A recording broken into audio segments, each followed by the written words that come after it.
ఏపీలో ఎన్టీఆర్ భరోసా పెన్షన్ల పంపిణీ కొనసాగుతోంది. మంగళగిరి అసెంబ్లీ సెగ్మెంట్లోని పెనుమాకలో పెన్షన్ పంపిణీని ప్రారంభించారు సీఎం చంద్రబాబు. బానావత్ పాముల నాయక్ అనే వృద్ధుడి ఇంటికి వెళ్లి స్వయంగా పెన్షన్ అందజేశారు. ఆయన కూతురికి వితంతు పెన్షన్ అందించారు. లబ్ధిదారుడితో ఆయన కుటుంబ సభ్యులతో మాట్లాడి యోగక్షేమాలు అడిగి తెలుసుకున్నారు ముఖ్యమంత్రి.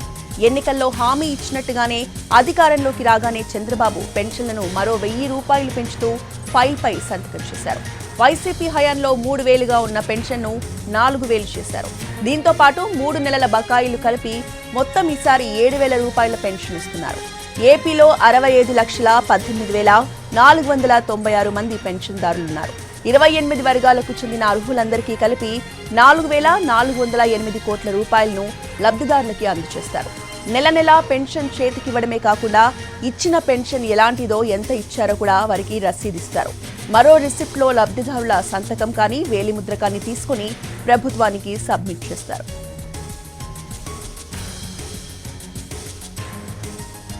ప్రతి నియోజకవర్గంలో ఎమ్మెల్యేల చేతుల మీదుగా పెన్షన్ల పంపిణీ జరుగుతోంది.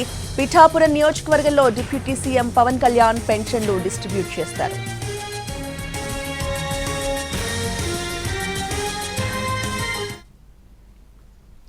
ఐదేళ్ల పాలన ఒక పీడకలని విమర్శించారు సీఎం చంద్రబాబు.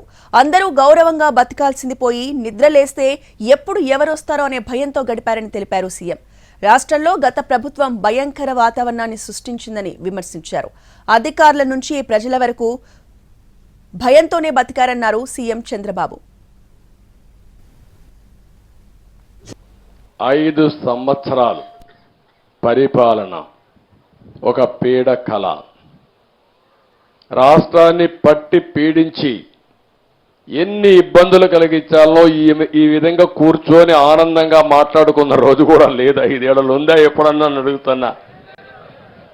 నిద్ర లేస్తే టెన్షన్, ఎప్పుడు ఎవడొస్తాడో మన ఇంటికి తెలియదు.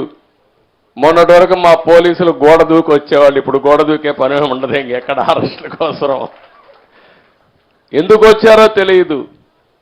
పోనీ మీ ఇంట్లోకి వస్తే వస్తారు, అది కూడా తప్పే, రాకూడదు. గౌరవంగా బ్రతకాలి మనందరం. మా ఇంటికి కూడా ఎప్పుడు వస్తారో తెలియదు వీళ్ళు.